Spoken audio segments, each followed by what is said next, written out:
participar do evento.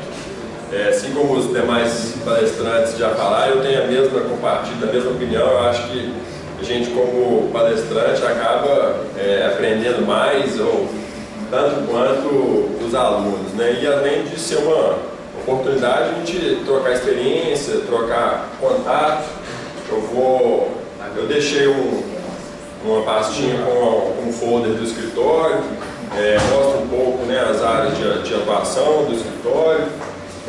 Tem um cartão, o meu cartão de visitas está aí. Até queria pedir se vocês puderem mandar um e-mail, né, para ter o contato de vocês, assim, da empresa, de onde vocês trabalham. Eu acho que é importante a gente ter essa aproximação, né, para trocar experiência, às vezes tirar dúvida, enfim.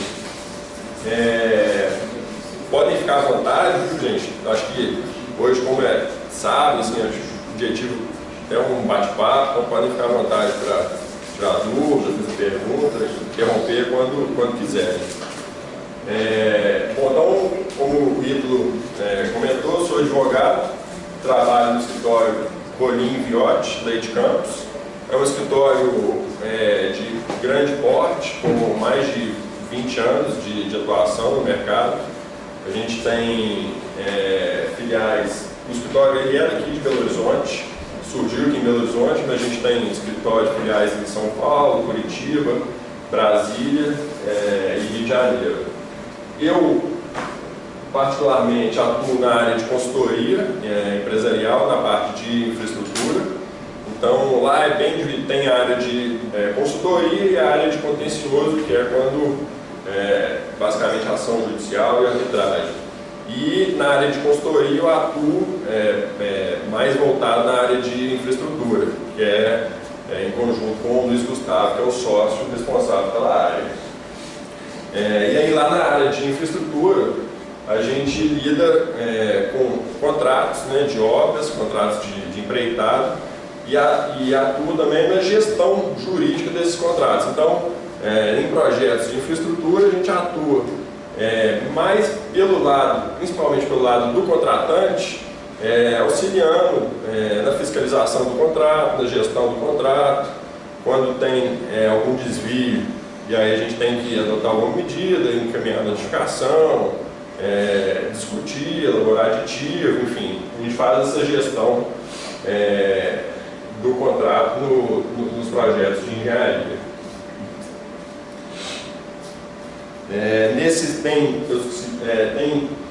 Vai fazer 5 anos já que eu estou nesse escritório. Já participei de alguns projetos bem interessantes em diversas áreas. Então, eu já trabalhei em projeto de grande porte na área de siderurgia, uma multinacional, uma joint venture francesa com uma empresa japonesa, construíram uma mega usina siderúrgica, e aí a gente atuou no projeto desde o início, desde a escolha do terreno, onde iam ser instalada a usina, até todos os apoio, né, durante todos os contratos de empreitada, de fornecimento, de prestação de serviço, todos os tipos de empreitada. A gente vai falar um pouco, né, das modalidades de contrato. Um outro projeto interessante é uma fábrica de bebidas, que foi construída aqui também na região metropolitana de Belo Horizonte. Hoje em dia é considerada uma das maiores fábricas da América Latina, e uma fábrica com todos os conceitos de greenfield, de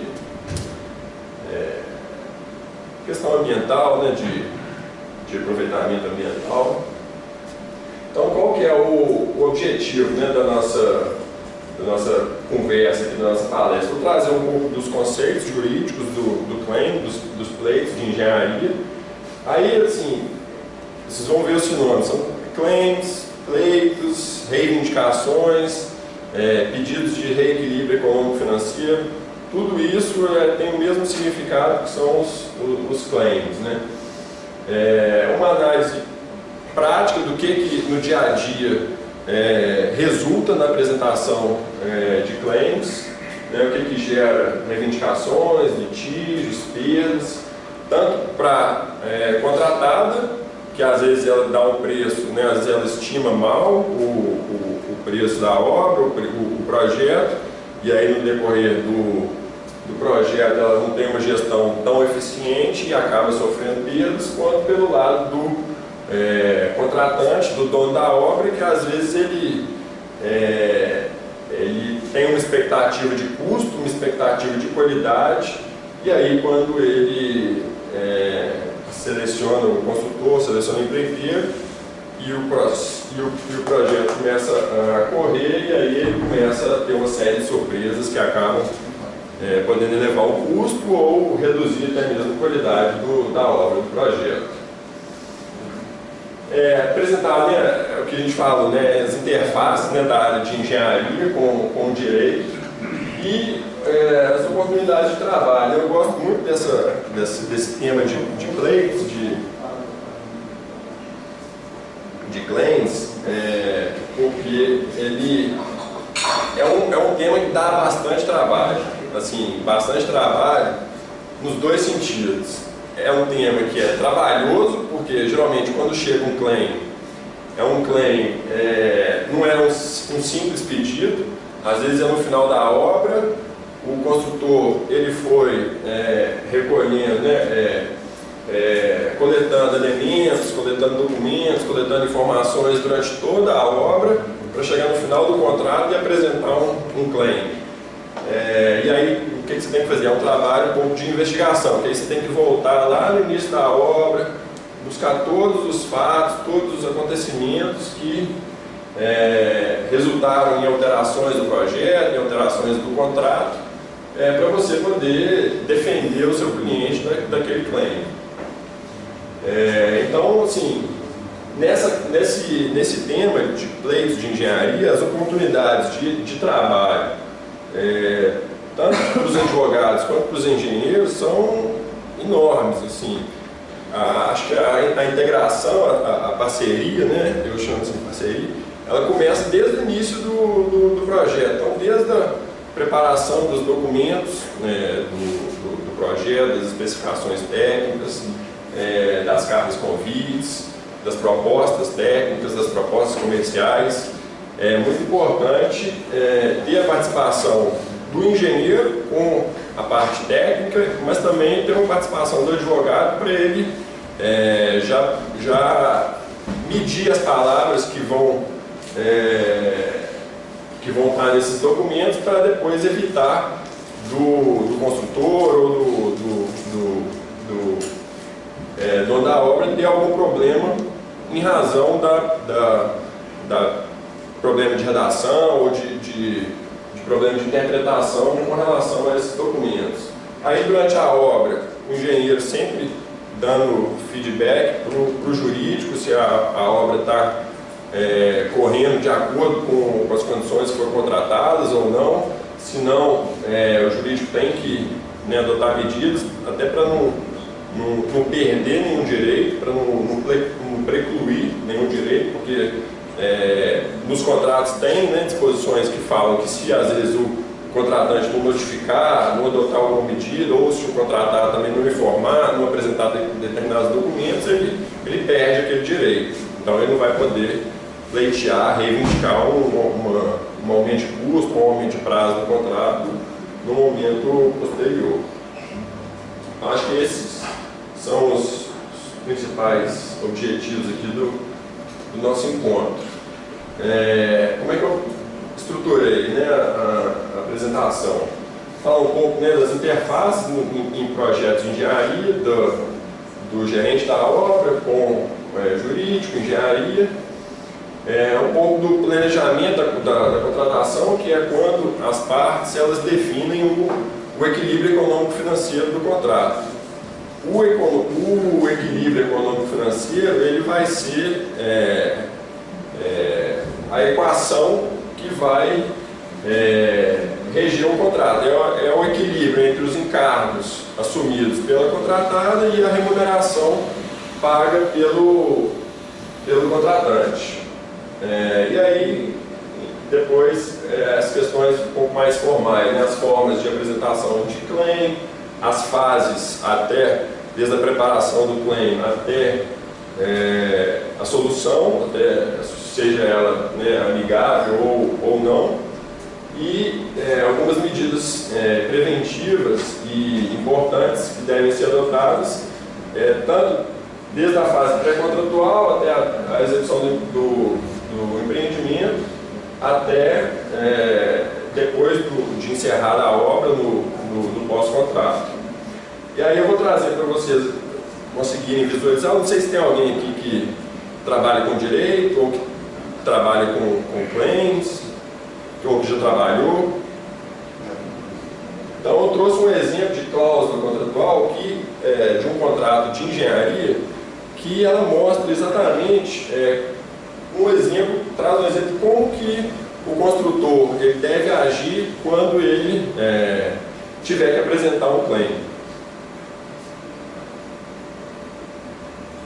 Então, um pouco das interfaces aqui, só para mostrar a integração, né? Então, num contrato de engenharia, o gerente de obra, ele vai estar no centro e ele sempre relacionando, né, com a engenharia, os técnicos, os engenheiros, que vão estar efetivamente na obra, com, do outro lado, o planejamento, ou seja, o planejamento da engenharia do proprietário, que projetou a obra, que fez, às vezes, as estimativas, né, desenhou, apurou as estimativas, os quantitativos do contrato, fez as especificações técnicas. Então, quando tiver alguma alteração na obra, tem que ter a aprovação da área de planejamento e o jurídico sempre apoiando, sempre assessorando, porque à medida que as alterações do contrato elas vão sendo alteradas ao longo da obra por questões de, às vezes surgem surpresas, surgem acontecimentos inesperados, e o contrato ele tem que ir acompanhando essas evoluções. Então o jurídico ele apoia para a elaboração de aditivo, ou quando tiver algum descumprimento, aí notifica, aplicação de penalidade, penalidades até para educativas, assim, às vezes não aplica multa, não aplica não rescinde o contrato, mas às vezes a gente dá uma advertência ou retém o valor de uma medição até recuperar um atraso.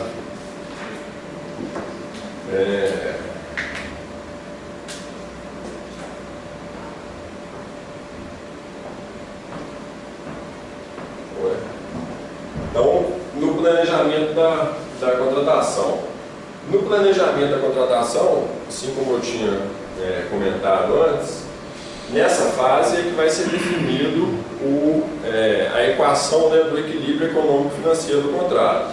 Então, o contratante ele vai falar, ó, eu quero contratar uma obra tal, uma fábrica, uma usina, enfim, e eu quero que essa obra esteja pronta daqui 1 ano, 2 anos, e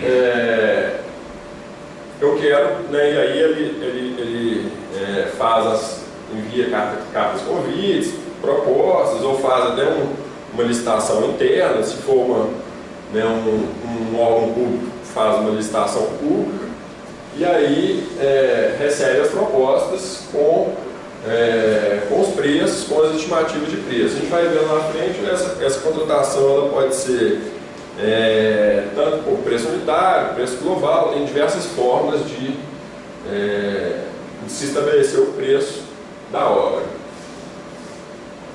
Então, e aí vão ter as definições, e aí depois de serem definidos, né, as características do projeto, objetivo, prazo, especificações técnicas, forma de pagamento, financiamento, recursos humanos, aí parte para a elaboração do contrato, que deve refletir o máximo possível da realidade da obra, realidade do projeto. Acontece muito das partes assentarem, discutirem o projeto, assinarem o contrato, e aí no dia 1, 2 do projeto já tem uma surpresa, uma alteração ou o local não está da forma como as partes imaginavam, e aí o projeto já começa a se distanciar do contrato.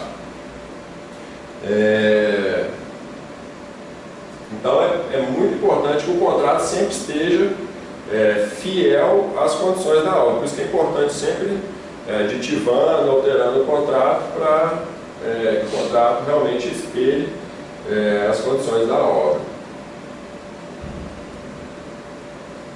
E aí tem as modalidades de contratação. Eu coloquei aqui 3 tipos de modalidades. São o contrato os contratos, as obras, elas podem ser executadas via contrato de empreitada, que é a modalidade mais comum, porque o dono da obra ele transfere os principais riscos da execução do empreendimento para o empreiteiro, que é quem tem qualificação técnica, quem tem conhecimento suficiente e adequado para executar a obra.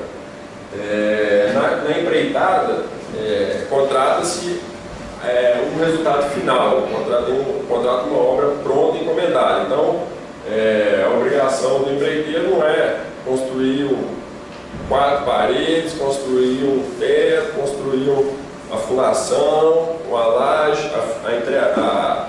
A obrigação do empreiteiro é entregar o prédio. Então, contratou-se o prédio de acordo com aquelas especificações técnicas, 4 andares, enfim, área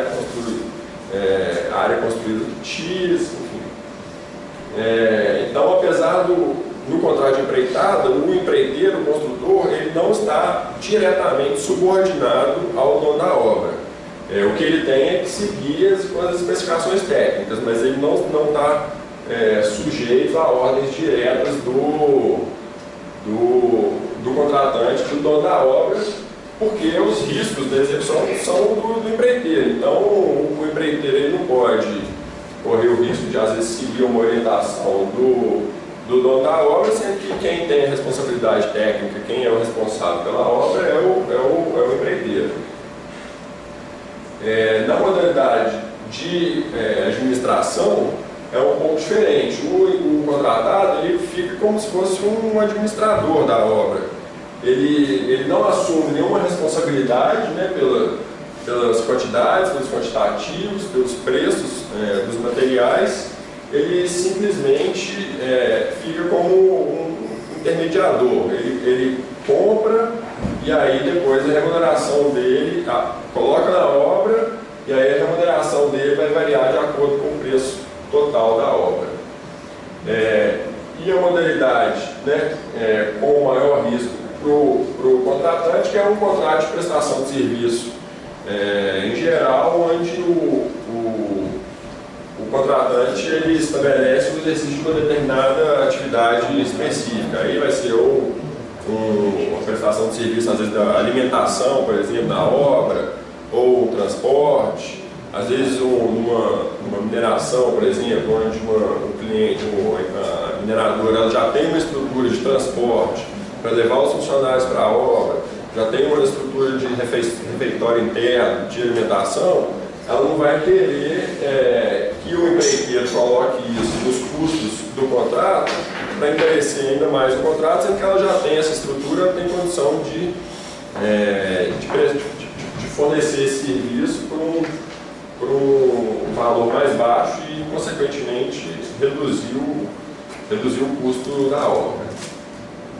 A modalidade de empreitada, só para ilustrar, ela pode ser, tem diversos tipos de empreitada. Então aí são alguns conceitos americanos, né, a nomenclatura americana que é a empreitada pode ser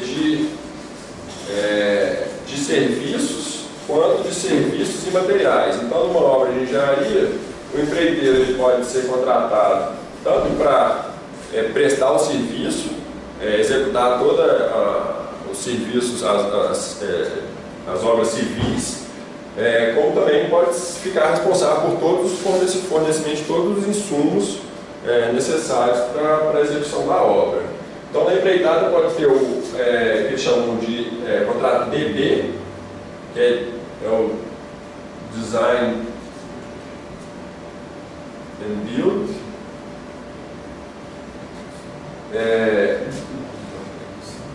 DBO, que é o Design, Build and Operate.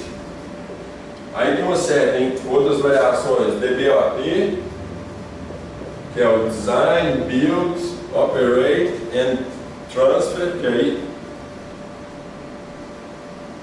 o que acontece? No DB, o empreiteiro ele fica responsável pelo projeto e pela construção. No DBOT, o empreiteiro projeta, constrói e opera o empreendimento. O DBOT projeta, constrói, opera e depois transfere esse empreendimento para o dono da obra. Então, essas são algumas das modalidades, né, de contratação e a gente tem variações também na forma de remuneração. Então, as obras, né, elas podem ser contratadas tanto por preço global, fixo, ou por preço unitário.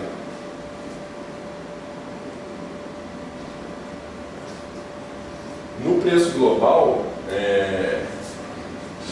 a empreiteira ela já dá o preço determinado, um preço fixo para executar aquela obra. Então ela fala, para construir aquele prédio é 5 milhões fixo. E o custo do dono da obra é aquele. Bom, isso é na prática, na teoria. Na prática acaba sendo um pouco diferente, a gente vai ver aí na frente, que é justamente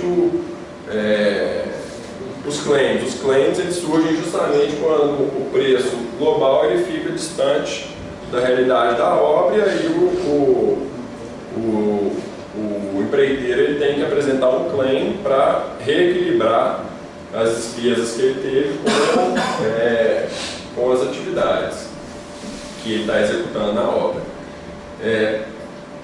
Para a contratação na modalidade de preço global, geralmente o projeto executivo ele tem que estar muito bem definido para permitir que o construtor, o empreiteiro, ele tenha condições, ele tenha informações suficientes para estimar todos os quantitativos.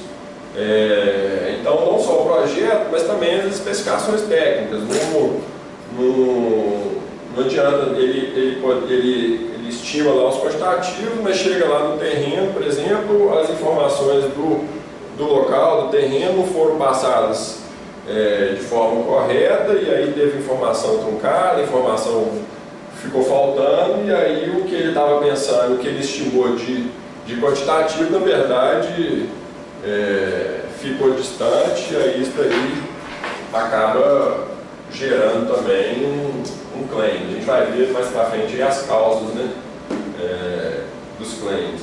E aí, justamente, né, pelo fato de ser uma modalidade com preço global fixo, ela está mais propensa a um aumento de preço. Né? Às vezes, se o empreiteiro estiver na dúvida, com uma indefinição, se ele não tiver tanta certeza em relação ao quantitativo, é claro que ele vai jogar o custo para cima. Então, geralmente, em preço global, a atribuição do preço ela é maior do que numa obra de preço unitário. Então, por outro lado, no preço unitário, o dono da obra ele vai pagar, né, pela quantidade executada, então pelos quantitativos que estão previstos ali no contrato. A diferença, a vantagem é que o dono da obra ele não vai ter uma informação precisa de quanto que vai custar a obra para ele no momento da contratação. Ele vai ter essa estimativa só do meio, mais para o final, quando ele já tiver com o projeto bem definido, com os quantitativos definidos.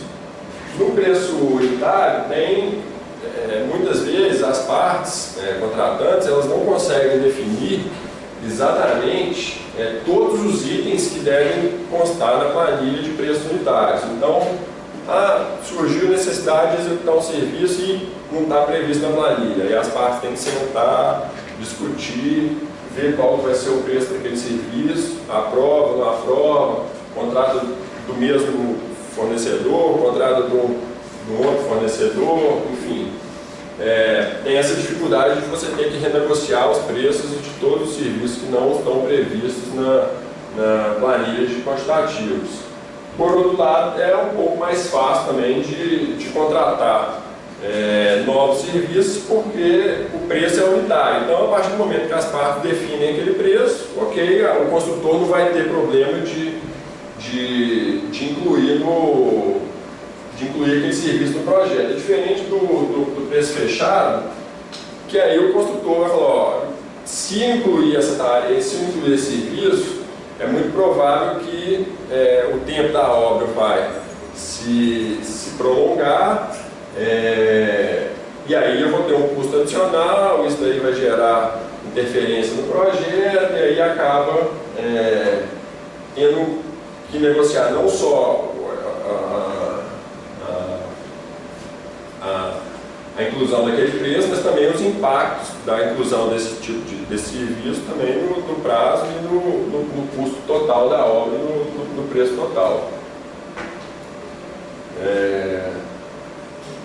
Bom, então essas são as principais diferenças. Tem alguma dúvida? Está indo bem até aí? Existe teve uns contratos que eu trabalhei que assim, era preço global, tá. Mas a empresa pedia na apresentação da proposta, na verdade a proposta consolidada, né? Uhum. A apresentação da planilha de preços unitários inteiros. Uhum. Isso, na verdade, gerava um atrito. O fornecedor do oceano, preço global. Você não quer abrir os seus preços unitários para o cliente, porque aí ele vai ver exatamente onde está a sua margem, né? E na verdade então, era uma medida meio que assim, preventiva, para depois, se houvesse um claim, ter uma exatamente, para poder saber. Exatamente, isso que eu ia falar.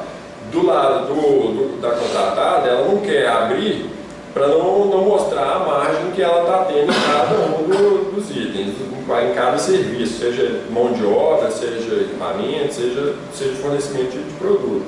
Do lado do dono da obra, do empreiteiro, ele quer saber já de antemão os custos unitários do empreiteiro, porque ele falou, ó, se eventualmente o prazo se prorrogar, ou se eventualmente eu tiver que fazer uma alteração do projeto e aumentar os quantitativos, eu vou saber exatamente o acréscimo de preço que eu vou ter no contrato. Então, a gente vai ver até mais para frente, uma das medidas que a gente sempre exige nos claims é a apresentação dos documentos que demonstram, que embasam aquele claim. Então, pelo princípio da boa-oferta, demonstrar que o contratante, que o contratado, realmente ele teve aquele gasto, aquele custo extra, né? Então, quais são as principais causas, né, de surgimento dos claims? São trabalhos adicionais que não foram especificados no contrato, nas especificações, as informações insuficientes ou equivocadas dos desenhos e especificações técnicas, ordem de paralisação por agentes externos. Recentemente a gente teve um caso lá no escritório de uma empresa que foi contratar, ela ganhou um leilão da ANEEL para executar a obra de para operar duas subestações. E ela firmou 2 contratos de empreitada com a empresa de engenharia para executar a obra dessas 2 subestações. O prazo previsto inicialmente era de aproximadamente 12 meses. E aí o que aconteceu? Primeiro teve o primeiro leilão da ANEEL, ela ganhou o leilão, firmou o contrato, já obteve a licença de instalação do empreendimento e começou a obra. Aí deu 4 meses de obra, saiu uma outra, uma resolução autorizativa da ANEEL determinando reforços nessa subestação que ela já tinha começado a operar. E aí o que acontece? Quando saiu essa resolução, o dono da obra, né, o nosso cliente, teve que alterar o processo de licenciamento ambiental, porque como teve essa determinação de reforço, mudaram as características da subestação. Quando mudaram as características, teve a necessidade de obter nova anuência do órgão ambiental. Aí, com 4 meses de projeto, a obra teve que parar para obter nova autorização do IBAMA. E aí, isso daí acabou gerando um pleito lá na frente, porque aí a dona da obra... Chegou a ter feito a contratação? Já contratou, mobilizou, entrou no canteiro, aí saiu a resolução autorizativa. Aí o cliente achou melhor não desmobilizar, porque ia acabar saindo mais caro para ele desmobilizar e depois ter que mobilizar de novo, do que manter o pessoal na obra e aí depois surgiu o claim. Aí foi um trabalho interessante porque o pessoal, a área técnica, né, do cliente, eles fizeram um relatório técnico aprovando o claim que tinha sido apresentado pela construtora, porque a construtora não teve culpa, né, pela prorrogação do prazo. E aí o trabalho que veio para o escritório foi um trabalho de validação, né, de auditoria, para a gente ver se aquele relatório estava de acordo com o contrato, se o contrato realmente tinha previsão de pagamento do claim, né, se o cliente teve culpa ou não, de quem foi a culpa pelos atrasos, enfim, para justificar para o conselho de administração daquela companhia que aquele claim realmente ele era pertinente, ele era devido. Outra condição, né, situação muito comum é a alteração do local de implantação da obra diferente do anunciado. Então, às vezes, tem o terreno, tem o local de execução da obra, aí tem o prazo de licitação, de proposta, escolha do construtor, do prestador de serviço, e aí, geralmente, às vezes, quando o construtor vai mobilizar, aconteceu lá em outra situação prática, né? Eu gosto de citar alguns exemplos, até para ilustrar. O construtor venceu a licitação, foi entrar na obra, aí quando entrou na obra, o acesso sempre era liberado, quando chegar com o maquinário, com os equipamentos, e aí tinha uma estradinha vicinal, né? Estrada rural mesmo, de chão, e aí um dos proprietários, quando viu que ia ter um empreendimento, uma construção de uma PCH, ele plantou um monte de caqui no meio da estrada, um monte de árvore frutífera, fechou a estrada e falou que aquilo lá era terra dele, era propriedade dele e que eles não podiam passar se não pagassem indenização. E aí isso daí gerou um atraso na mobilização que lá na frente resultou também na apresentação de um claim pelo construtor, porque ele não estava com todos os equipamentos mobilizados, já alugados, pagando aluguel, mão de obra mobilizada lá na obra, esperando para poder montar o canteiro, e enquanto não resolvia o imbróglio entre o proprietário para poder acessar a área, o empreiteiro não tinha condição. Projeto executivo, né, diferente do que foi previsto originalmente. É muito comum o projeto vai alterando, vai tendo alteração dos quantitativos, alteração das especificações técnicas, isso daí gera aumento de custo ou aumento de prazo. Uma outra situação, né, aceleração da obra para recuperar atraso no cronograma. Eu gostei muito que a apresentação do Elianai, né, ela um pouco que complementa a minha apresentação. Ele falou muito, né, de gerenciamento de projeto, questão de gostei da fase do triângulo, né, que é questão de prazo, escopo e custo. Nos claims é basicamente a mesma coisa. Tudo que prorrogar o prazo da obra, aumentar o custo ou alterar o escopo, vai acabar gerando claim. Então, vai acabar gerando claim porque isso daí vai acabar resultando num desequilíbrio econômico e financeiro do contrato também. Então, a aceleração da obra recuperada atrás do programa. Tem um exemplo também de um cliente dessa fábrica de bebidas, esse projeto que a gente atuou, que a obra, ela estava prevista para... Primeiro ela estava prevista, ela atrasou quase um ano.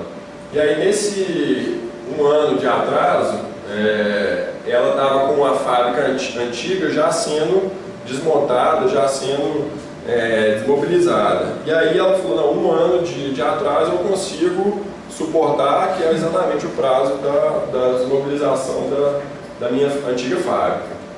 Aí, beleza, acertaram a prorrogação do prazo por um ano. Quando chegou no final desse um ano, a empreiteira falou, agora eu vou ter que prorrogar mais 3 meses. Ela falou, não, agora esses 3 meses já não tem jeito, porque a minha antiga fábrica já vai ficar sem operar. Então, se você não me entregar a obra no prazo, aí eu vou ficar sem operação. Então teve que ter uma aceleração da obra para recuperar atraso do cronograma, e aí isso daí gerou uma discussão, né, de quem que foi responsável pelos custos, né, se foi uma ordem do dono da obra que determinou a aceleração, ou se a obra já estava atrasada e aí ele teve que empenhar mais mão de obra, mais equipamentos para recuperar esse atraso.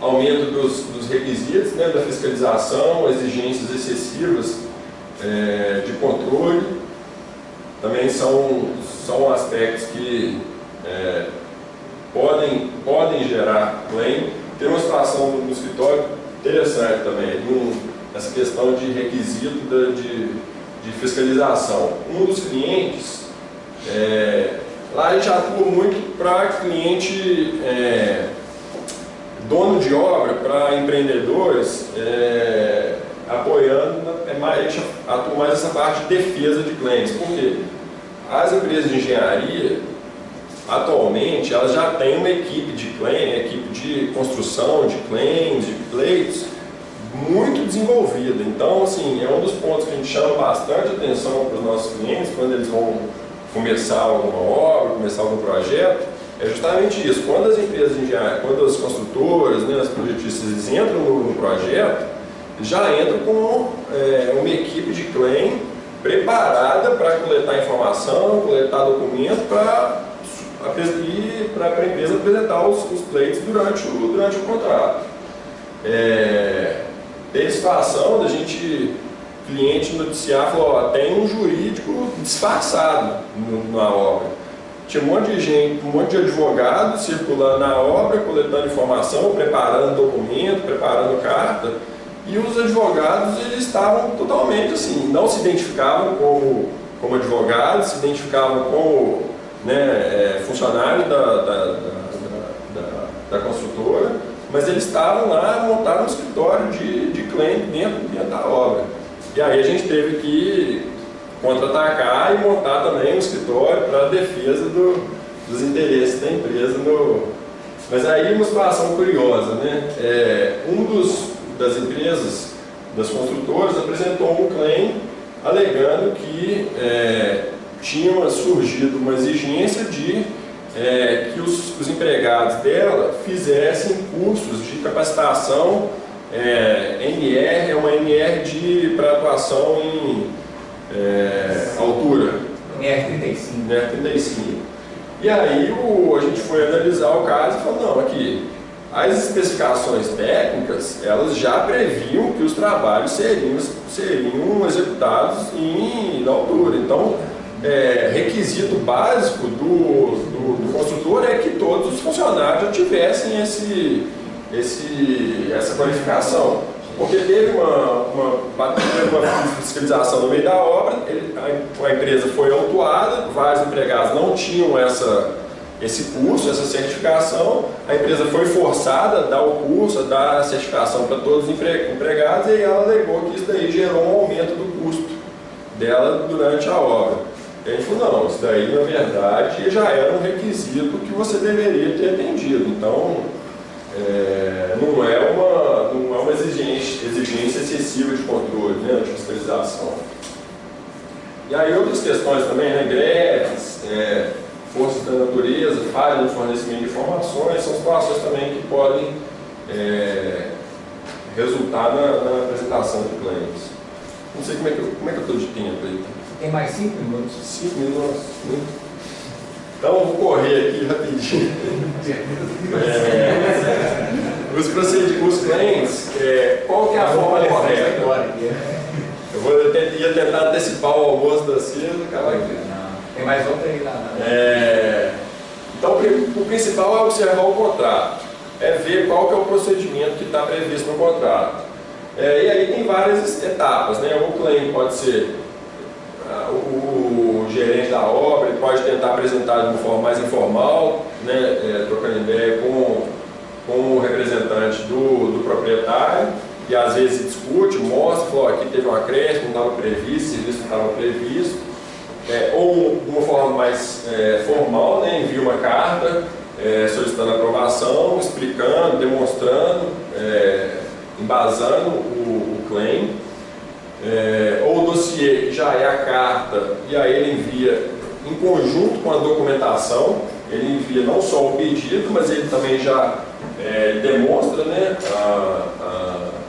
o claim, ou se não, se não tiver alternativa, ele vai realmente para a via judicial ou arbitral, dependendo do que tiver previsto no contrato. O ideal que seja nessa ordem? O ideal é que seja nessa ordem para você ter para você passar por todas as instâncias e você não pular a instância também, porque às vezes gera também. Às vezes a pessoa que está na obra vai conseguir resolver seu problema, vai às vezes até passar a informação dela de uma forma melhor para a diretoria, para o dono da obra.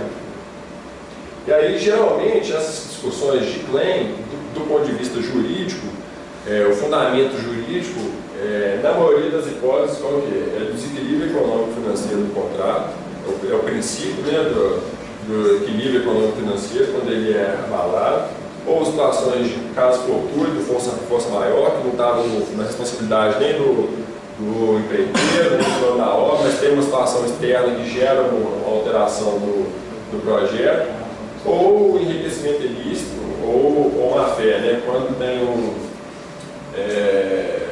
uma onerosidade excessiva em relação a uma das partes, isso aí também é vedado pela legislação, e aí tem a necessidade de reequilibrar também o contrato.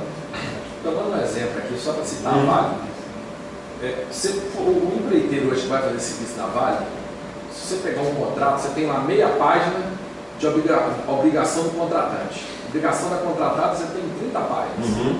Quer dizer, uma coisa completamente desequilibrada. Você já se deparou com uma situação desse tipo?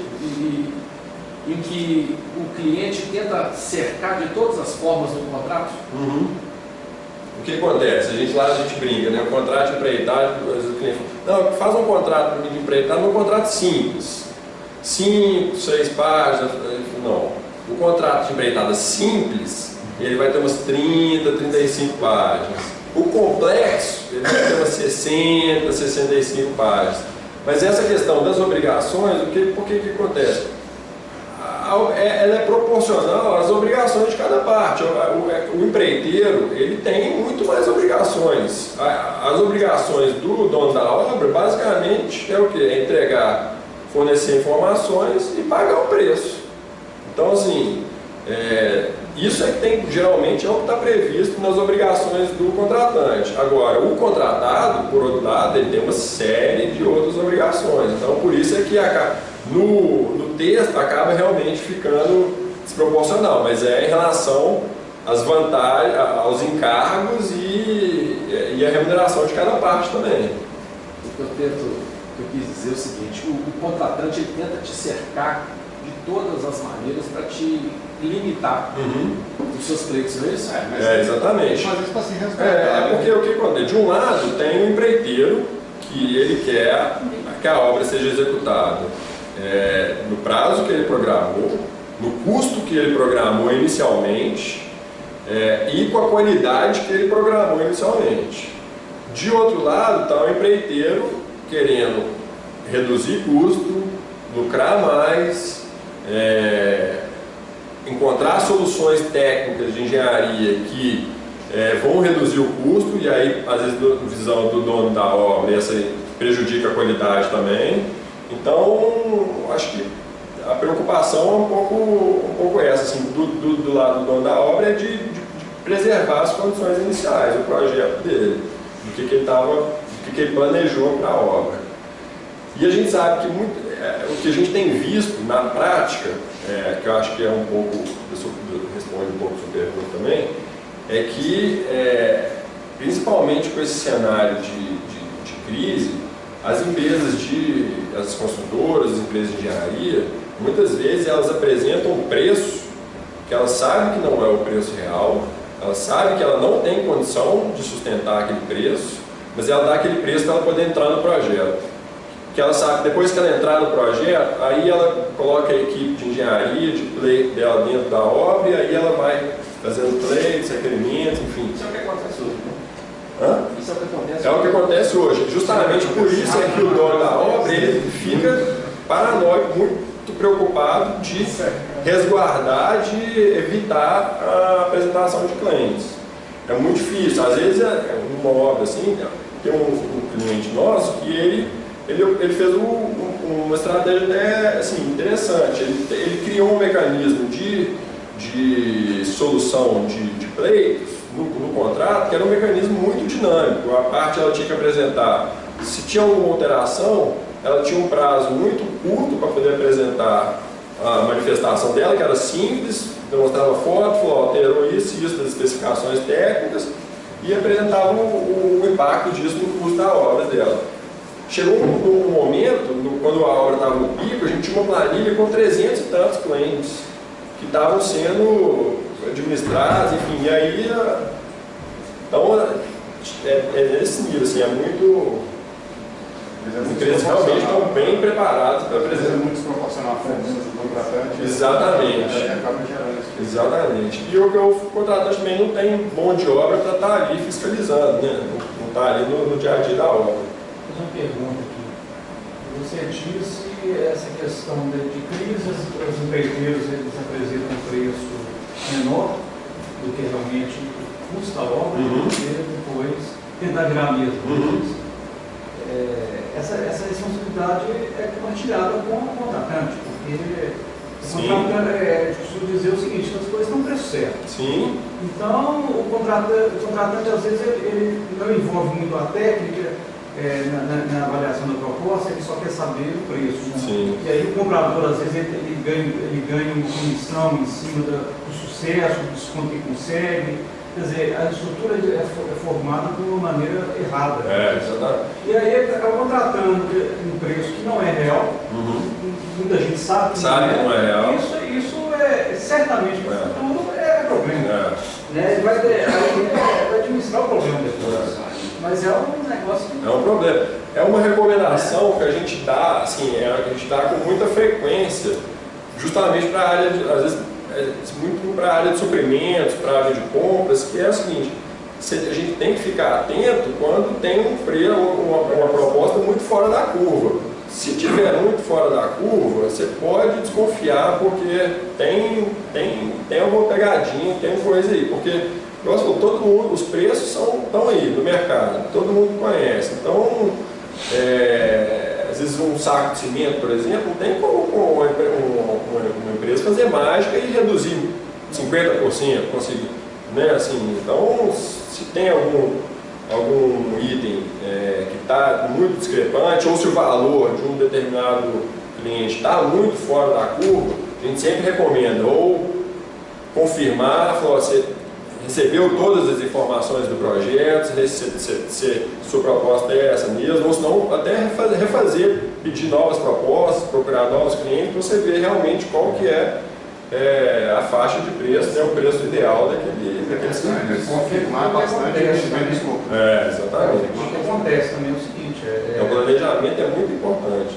as empresas contratantes, às vezes, que são formadas por investidores, por exemplo, shopping centers, vocês já vi várias vezes, costumam contratar com um preço absolutamente baixo. Por quê? Porque eles sabem que custa 100, contrata 60. Eles sabem que vai ter um pleito. Esse pleito vai pagar no máximo aí mais uns 20. Então a obra fica por 80 para ele. Então, muitas vezes isso já é uma coisa pensada. Né? Eu sei que eu vou ter dor de cabeça, eu sei que eu vou ter problema e tal, mas eu não sabe, eu quero dinheiro. Às vezes eu acho que hoje é o contratante entrando para futuramente batalhar alguma coisa, o contratado. O contratante contratando um cara que sabe que não vai dar conta financeiramente daquilo e torcendo para ele não ter um setor específico para batalhar. E é isso que tem acontecido hoje. Tanto que as empresas que trabalham prestam serviço para as grandes, a maioria está quebrando. Porque não tem uma equipe.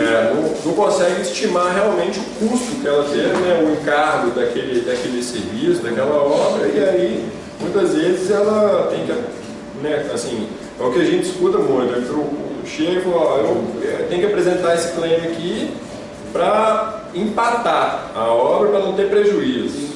Né, assim, aí muitas vezes é erro realmente da construtora que estimou mal, né, não faltou informação nenhuma, ou se não que geriu mal a obra, que ela teve muito retrabalho. Acontece muito. A gente teve um cliente lá que apresentou um pleito de 21 pedidos e a maioria deles era por conta de retrabalho. Ele colocou uma equipe péssima no início da obra, tudo que foi feito foi recusado, foi reprovado e teve que refazer de novo. Isso daí gerou um aumento de prazo do contrato, de custo, e depois ele não conseguiu recuperar.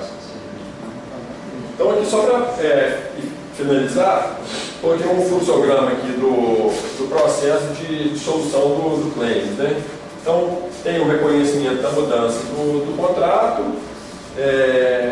aí é apresentado para o cliente pode aceitar ou não. Se ele aceita, as partes formalizam um termo aditivo e aí é feita a cobrança do valor adicional, o assunto é registrado e aí termina por aí. Se o cliente ele não aceita de princípio, aí a empresa tem que decidir. Ela vai prosseguir com essa reivindicação, vai prosseguir com esse claim ou ela vai absorver aquela perda. Se a empresa resolver absorver a perda, o processo se inicia. Se a empresa verificar que ela não tem condições de absorver aquela perda, que ela vai ter prejuízo ou que ela não vai ter nem condições de concluir a obra com aquela situação, ela formaliza as reivindicações, apresenta os valores, os prazos, a documentação, e aí o cliente decide novamente. Agora, com base nas informações mais detalhadas da documentação, tem embasamento, pleito, não tem, eu tenho risco de perder numa arbitragem, tenho risco de perder numa ação judicial, eu consigo chegar num acordo, fazer um acordo intermediário, e aí, se o cliente concorda, aí volta, faz o aditivo, faz o pagamento do valor adicional e a obra segue. Se não tiver, aí as partes vão avaliar qual que é o melhor método para solucionar aquela disputa. Que os métodos tradicionais, né, ou da justiça, né, justiça comum, que é o método mais tradicional, mais demorado e menos especializado, porque o juiz ali ele julga de tudo, então ele, né, não tem às vezes o conhecimento técnico de engenharia ou de obra que está sendo discutido ali. Mediação, que é um método alternativo, né, de solução de conflito, onde as partes chamam o terceiro para poder mediar a discussão e ver, falar, esse aqui você tem razão, esse aqui você não tem, acho que vocês deviam chegar a um acordo nesse sentido, enfim. A arbitragem, que é uma forma alternativa também, né, a justiça comum, e aí tem diversas câmaras de arbitragem, pode ser julgado às vezes por um árbitro ou por 3 árbitros, enfim, as partes vão definir no contrato. A questão da arbitragem é que para demanda ser submetida à arbitragem, as partes necessariamente têm que incluir uma cláusula compromissória arbitral no contrato, forçando as partes a levar aquela demanda para a arbitragem e não para a justiça comum.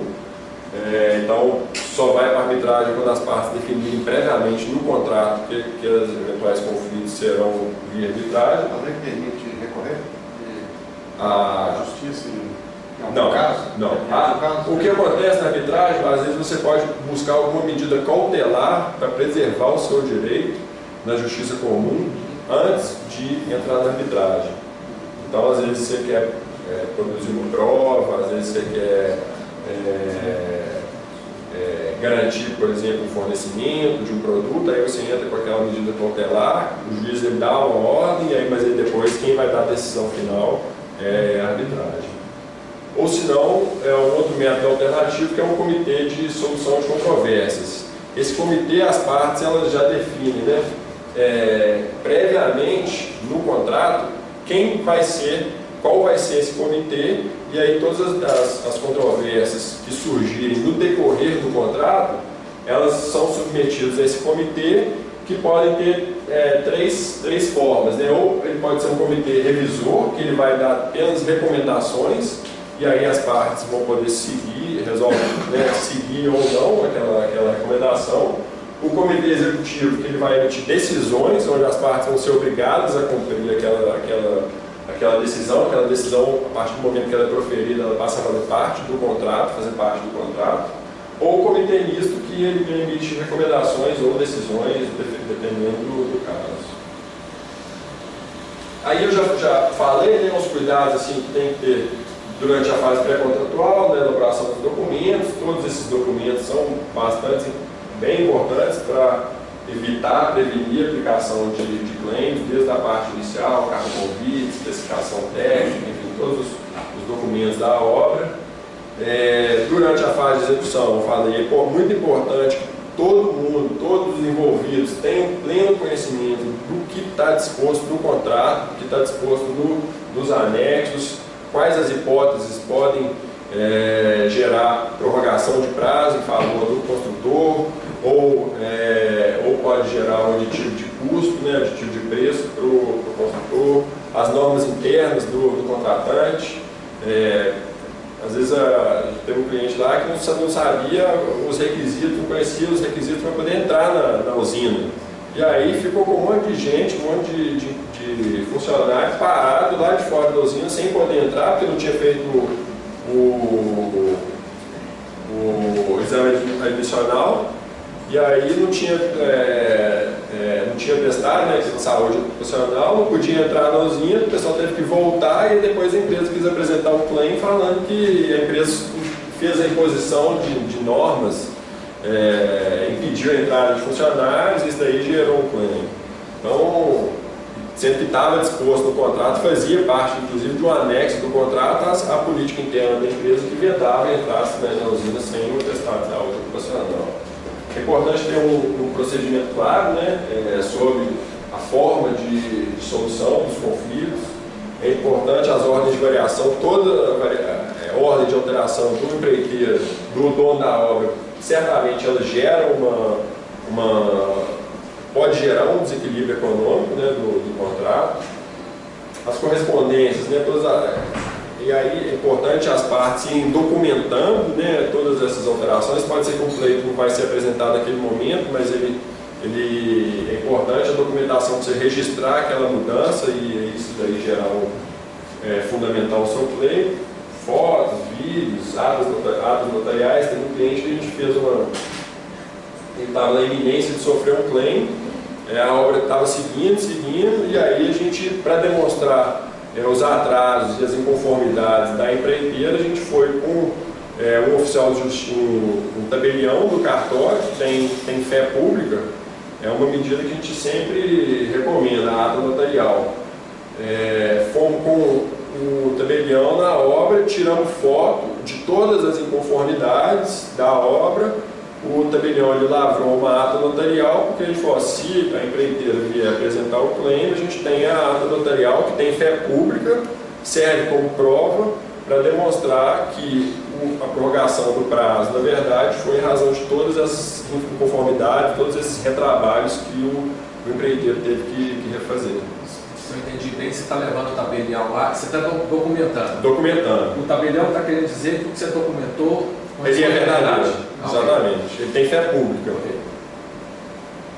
E aí, durante a fase final do empreendimento, é importante também, né, os documentos refletirem exatamente como a obra foi executada, né? O certificado de aceitação provisória, as listas de pendências, certificado de aceitação final, certidões da obra, as-built, baixa, renovação das apólices de seguro.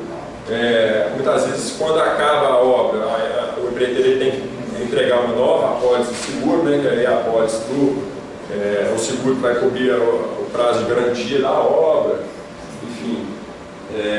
As-built, né? A gente teve um caso no escritório de uma arbitragem, de um pleito, em que a construtora construiu uma usina, ela depois terminou a obra da usina, ela apresentou um pleito gigantesco, quase 20% do valor da obra, alegando que ela teve um aumento muito significativo das estruturas metálicas da obra, porque o projeto não estava, os cálculos não estavam corretos e ela teve que fazer vários reforços.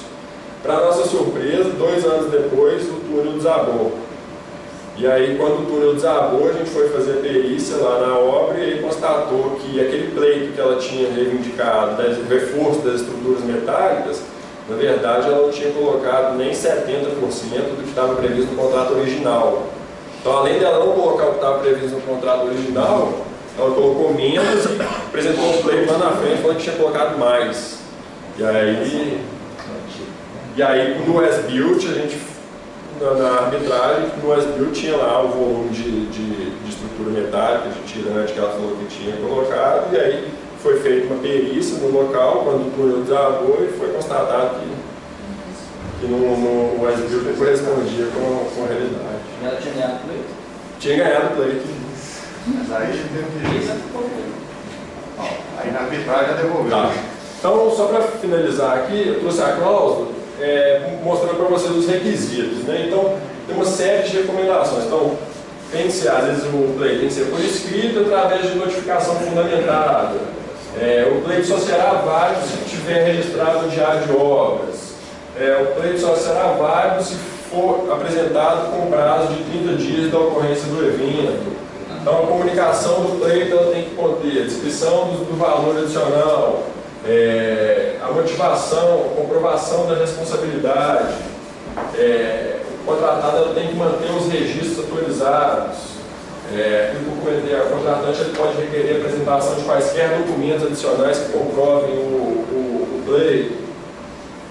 Enfim, essas são as... E aí, disposto expressamente no contrato que a não observância de qualquer disposição da cláusula, o contratante ele pode rescindir o contrato, aplicar a penalidade e vai ensejar a perda do direito da contratada. Então, aí, para finalizar, eu trouxe 2 perguntas que aí eu acho que para vocês escolherem mesmo. Às vezes alguém tem mais facilidade, atua mais do lado do contratante, às vezes alguém atua mais do lado do contratado, então eu trouxe 2 perguntas e aí vocês podem escolher, né? Qual que é o melhor momento para apresentação de um claim sob o ponto de vista do empreiteiro. E aí justificar. Eu queria... Na verdade, eles não vão poder escolher, não. Eles vão ter que responder as duas. Tentei facilitar para vocês aqui, mas... Não, tem que trazer esses meninos assim, ó. Aí eu queria que vocês respondessem assim, pensando de forma estratégica. Estrategicamente, do lado do empreiteiro, qual que é o melhor momento?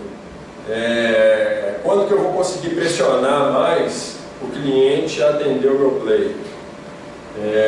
Do lado do contratante, o que eu vou colocar no contrato? Quando que é melhor para mim receber o pleito e resolver aquela situação? Então, acho que esses são os questionamentos que eu queria deixar aí para vocês. Bom, mais uma vez, obrigado.